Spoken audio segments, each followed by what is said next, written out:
Hello, hi, dear friends and subscribers of Cricket Happenings. Welcome to Cricket Happening Show with your host Ram. And on this particular Cricket Happening Show, I'll be talking about the 53rd match which happened between the Gujarat Lions and Sunrisers Hyderabad. And Sunrisers Hyderabad booked their ticket into the playoffs today when they won the match against the Gujarat Lions by 8 wickets. So I'll be talking about that match where Gujarat Lions innings, barring the openers Dwayne Smith and Ishan Kishan, who blasted away to 111 runs for the first wicket, one would have expected Gujarat Lions to probably score in excess of 200, but it was not to be, as this Gujarat Lions innings lay in shambles, I would say, as for just an additional 43 runs, the Gujarat Lions innings succumbed to 154 all out, and in the end, it was a breeze for the Sunrisers Hyderabad with Warner and Vijay Shankar, the new player, really hitting away. As far as the other match was concerned, which one was waiting for, the Kolkata Knight Riders versus Mumbai Indians. Mumbai Indians clinched their place. They finished their assignments in the preliminary encounters here with the top with the maximum points in the Indian Premier League 2017. They finished with 20 points, and they are the toppers as far as the Indian Premier League 2017 is concerned. And today, Mumbai Indians had a surprise. They dropped 5 key players, including Nitish Rana, Harbhajan Singh, and they decided to actually test their bench strength by bringing 5 new players into the team. And Ambati Rayudu was the hero, smashed 63 of 37 balls with 6 fours and 3 sixes to take the Mumbai Indians to 173. And the Kolkata Knight Riders basically wanted to hit from ball one, in the sense there was nobody who could go on and probably hold the innings or anchor the innings. No one to do that, and that resulted in the Kolkata Knight Riders attempting the strokes every time they were at the crease. And finally, this Kolkata Knight Riders innings ended with a whimper, but the match was close, no doubt about it. In the end, the Mumbai Indians were the victors by 9 runs, and so that is one match. And as far as West Indies and Pakistan were concerned, the final day's play is going to be a real beauty. Whether West Indies, Pakistan would be able to make history on the last day of Misbah-ul-Haq and Yunus Khan, who also completed their test career today with Yunus making 35, Misbah-ul-Haq only 2 runs. And tomorrow, if at all, Pakistan can actually win. West Indies have been set 304 for victory. They are 7 for 1 at close of play, 297 runs more to get. And if Pakistan could tomorrow, on the final day, actually win this match, they would not only win the test series, but they would have their first ever win in the test series. And there could not be a better send-off for the 2 stalwarts of Pakistan cricket, Misbah-ul-Haq and Yunus Khan. And also, the Tri-Nation Series, the second match will be played tomorrow. It will be played between Ireland and New Zealand. But first, let me start off. So since there are 3 matches to cover, I won't be going into much detail. So let's look at first the 53rd match. Gujarat Lions with Sunrisers Hyderabad, played at Green Park in Kanpur. Now, Gujarat Lions, as I said, their innings, in fact, the toss was actually won by Sunrisers Hyderabad, and they immediately put the Gujarat Lions into bat first. And the Gujarat Lions openers blasted away. Dwayne Smith in particular was in ominous touch. Ishan Kishan was not far behind, playing his pull shots to good effect, and they were just racing along. Mohammad Siraj, Bhuvaneshwar Kumar, Siddharth Kaul were all really blasted for runs by Dwayne Smith and Ishan Kishan. And before one could realize, the Gujarat Lions innings was going on like a train, as they had put Nelson on the board. 111 runs in almost 11 overs, 10.5 overs to be precise. And the team, that is the Sunrisers Hyderabad bowlers, were wilting under the pressure of Dwayne Smith and Ishan Kishan's bat, as they were really piling it on with some wonderful strokes as both were playing powerful. Ishan Kishan was very powerful on the pull shot as well. Dwayne Smith, as you know, he believes in raw power to get his strokes, and these two were really punishing the Sunrisers Hyderabad bowlers. But from 111, one would have probably expected the Gujarat Lions eyeing a score of 200 or excess of 200. It was not to be. And suddenly there was a total change in the situation. It was brought about by Mohammad Siraj and the leggy Rashid Khan. Dwayne Smith was LBW bowled Rashid Khan. That was the first wicket to go. Rashid Khan taking Dwayne Smith LBW for 54 of 33 deliveries, 7 fours and 2 sixes. Suresh Raina was nipped away by Mohammad Siraj as he picked him up for just 2 runs. Dinesh Karthik fell a victim to Rashid Khan for not. Arun Finch was bowled by a googly from Rashid Khan for 2. Ishan Kishan fell a victim to Mohammad Siraj for 61 of 40 deliveries, 5 fours and 4 sixes. Faulkner was bowled by Siraj. Sangwan lost his stumps to Siraj for not. Ankit Soni lost his stumps to Call. And there were a lot of clean bowls in the final analysis. P. Kumar won. Munaf Patel was out for a not 2. Clean ball by Kumar. And Ravindra Jadeja was left not out on 20 of 14 deliveries. And this Gujarat Lions sank into the mire, I would say, from 111 for no loss. There was no excuses. 154 all out the Gujarat Lions. The bowling, Bhuvaneshwar Kumar 2 for 25. Mohammad Siraj picking up his second T20 4-wicket haul. 4 overs, no maiden, 4 for 32. Siddharth Kaul 4 overs, 1 for 30. Mohammad Nabi 3 overs, none for 17. Rashid Khan, the leggy, was a bit costly, but he picked up 3 big wickets, 3 for 34, barring Suresh Raina. Enriquez, none for 12. As far as Sunrisers Hyderabad were concerned, they were given a target of 155 to face of 20 overs. And they lost Shikhar Dhawan to the bowling of Kumar, 18 of 11 deliveries with 4 fours. And Moises Enriquez also fell to Praveen Kumar, who picked up 2 wickets in one single over to set Sunrisers Hyderabad put them on the back foot at 25 for 2. But David Warner, and he got a very good partner in Vijay Shankar, who was playing his first game. And Vijay Shankar, who has scored a lot of runs for his state side, he and David Warner combined into an unbeaten partnership. From 25, the only thing that Sunrisers Hyderabad could do was take them to victory without any further mishap. With Warner was not out on 69 of 52 deliveries, 9 fours, and Vijay Shankar also impressed with an innings of an unbeaten 63 of 44 deliveries, 9 fours. It was all over, 8-wicket victory, and Sunrisers Hyderabad marched into the playoffs. Praveen Kumar 2 for 22, bowled well, I thought. Sangwan none for 37. Faulkner 2 overs was hit for 24 runs. Munaf Patel 3 overs none for 22. Not a bad bowling from Munaf Patel. Jadeja 3 overs none for 19. Ankit Soni was a very costly 2.1 overs, no maiden, and he leaked away 31 runs without taking a wicket. Now that is as far as that went. So Sunrisers Hyderabad marching into the playoffs, joining Kolkata Knight Riders and the Mumbai Indians. And tomorrow there's a knockout match coming between Kings 11 Punjab and Rising Pune Super Giants. Whichever team wins is a knockout match. They march into the playoff, being the final team to march into the playoffs. Now let's look at the 54th match. Kolkata Knight Riders Mumbai Indians versus now. This was played at the Eden Gardens in Kolkata, and unfortunately there was rain falling and the match could not start on the appointed time, and the match started a bit late, but it was a good toss to win for the home team Kolkata Knight Riders, and they had absolutely no hesitation in inserting the Mumbai Indians in on a damp wicket, and we definitely saw why that was the case when Trent Bolt and Grant Holm were bowling, and Trent Bolt and the opening bowlers were bowling. Saurabh Tiwari and Lyndon Simmons were finding the going tough with the ball. There's no movement around because of the dampness on the wicket. But then Trent Bolt was the one who provided them the breakthrough by forcing Lyndon Simmons to play a forceful stroke, Nareen taking the catch, and Simmons was a big wicket out for naught, and Simmons was really struggling. After that, Rohit Sharma came in to join Saurabh Tiwari, and Saurabh Tiwari slowly opened up after negotiating a few good deliveries from Bolt and Grandholm, and he went after Umesh Yadav and banged him for a lot of boundaries. Saurabh Tiwari, is a good driver of the ball.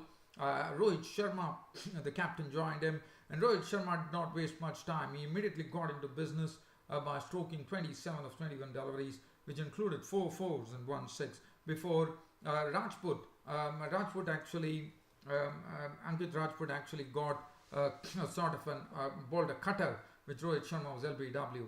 And that made the score 69 for 2. And then Ambati Rayudu came in and joined an aggressive Saurabh Tiwari. After that, we saw once the power play was over, there was a bit of lull in the proceedings, and Saurabh Tiwari and Rayudu were not taking much chances, but at the same time seeing to it that the Mumbai Indians scoreboard was ticking along at a pretty good rate.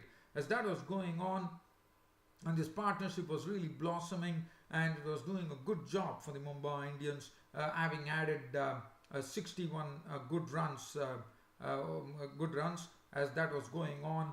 And it was probably they were just making sure that the wickets were in hand. But then it was the wicket which fell was of Tiwari. Now this was a very, very gifted wicket, I would say. I mean, Rayudu had played it, and Saurabh Tiwari was where the non-striker was ball watching there, and in the process it ended up with both at one end, and then Saurabh Tiwari had to sacrifice his wicket. He was gone, run out by Yadav for 52 of 43 deliveries, 9 fours. Ambati Rayudu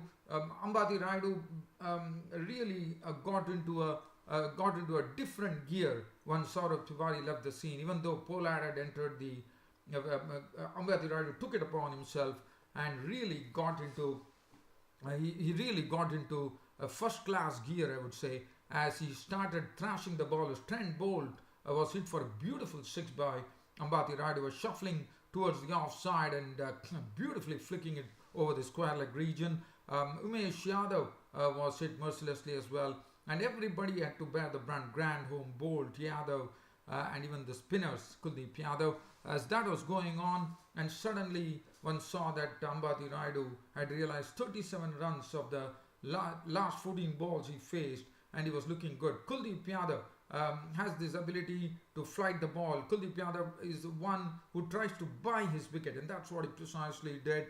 He flighted one more at Ambati Rayudu. Ambati Rayudu, after hitting the 6, once again went for the bait, and this time he missed the ball. Robin Uthappa had stumped him for 63 of 37 balls, 6 fours and 3 sixes. Brilliant innings from Ambati Rayudu.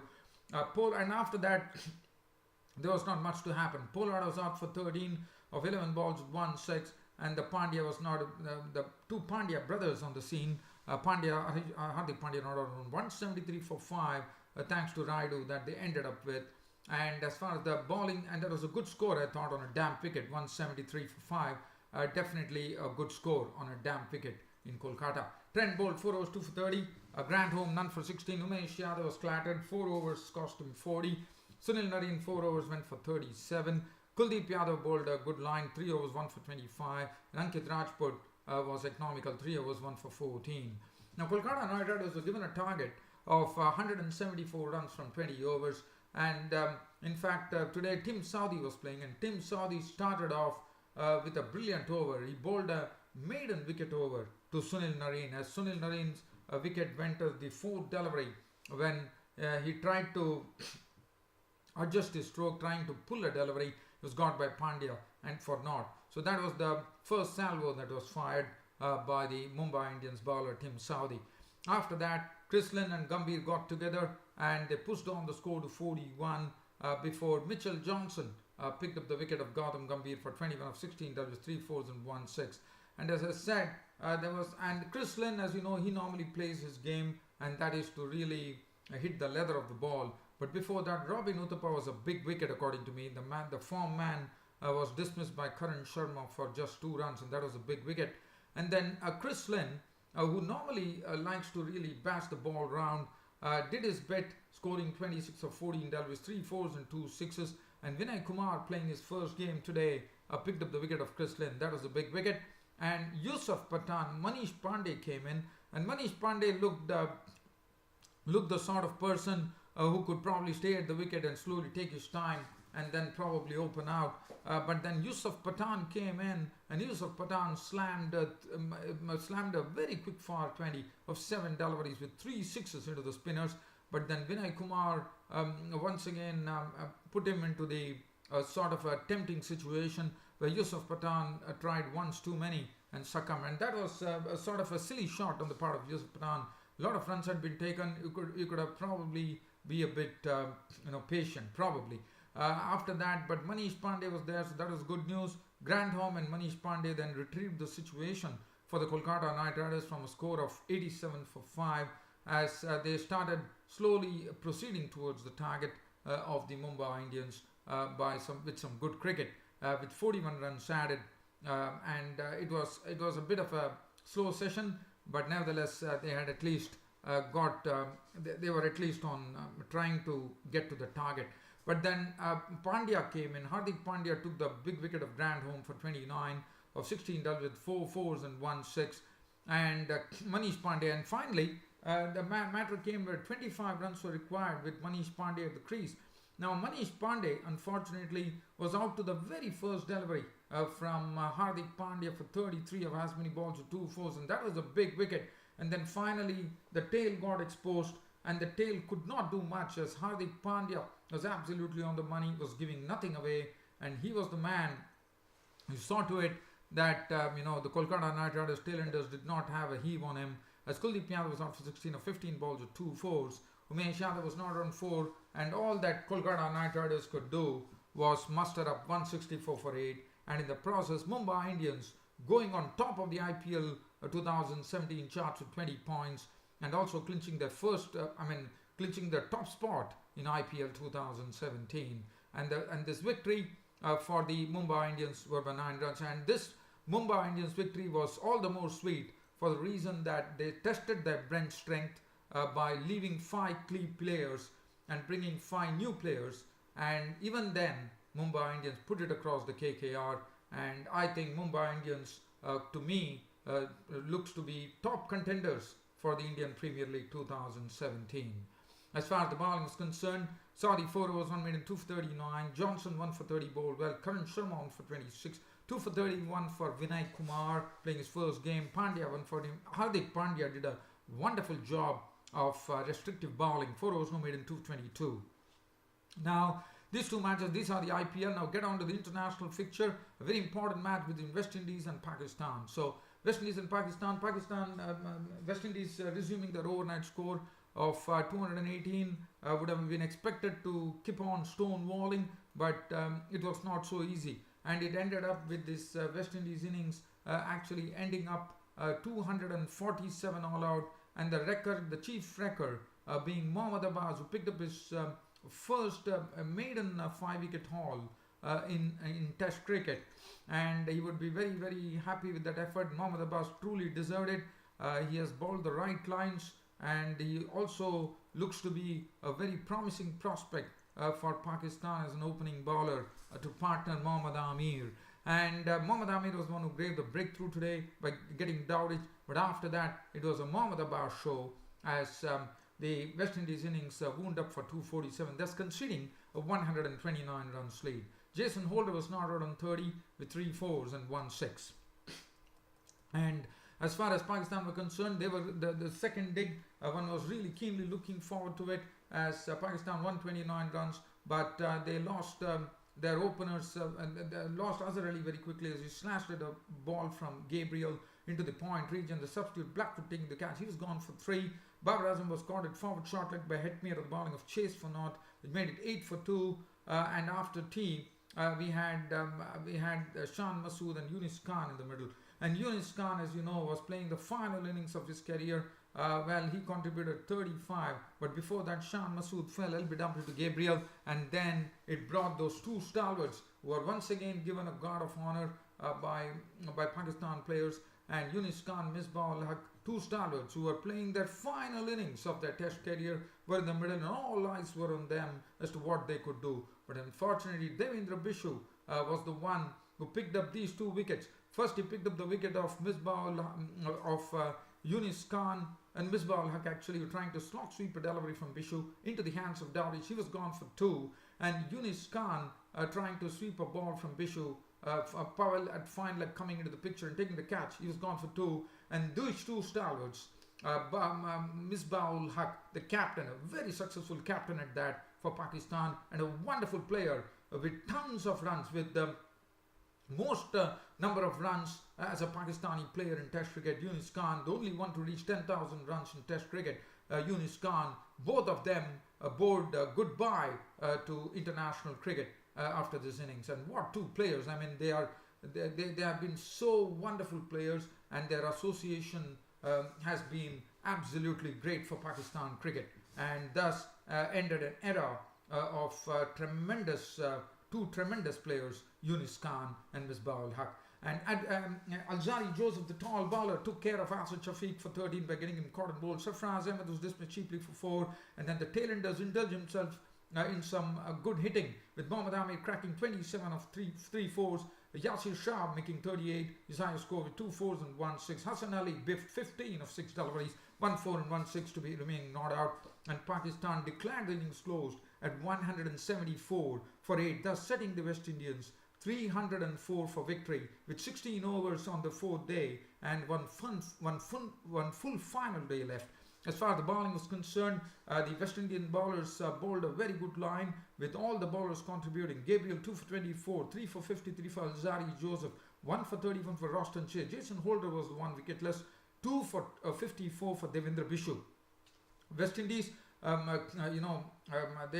replied with 7 for 1, with Yasir Shah in the final over of the day, nipping the wicket of Kieron Powell. It was called brilliantly, I thought, by Shan Masood at in the closing cordon region. He was gone for 4, leaving Brathwaite not out on 3, and now West Indies have 297 runs more to get tomorrow. That's on the final day of this Rayudu test, and if at all they do it, well, I can only say that this will be Pakistan's, if Pakistan win it, Pakistan would like to definitely give a great send-off to the stalwarts of Pakistan cricket, Misbah-ul-Haq and Yunus Khan, and there could not be a better script than this, by winning their first ever test series in the Caribbean. And they would also not only level this, they would also have won their first ever test series in the Caribbean. So what a moment that would be. And I definitely would probably put my money on Pakistan, because it's a final day. Yasir Shah could be quite deadly, with lots of footmarks on the wicket and wear and tear. And one only hopes that we have some interesting cricket coming up tomorrow, and let's wait for it. Thanks for your company, and thanks for watching Cricket Happenings. This is your host Ram, finally signing off for the day. Thank you.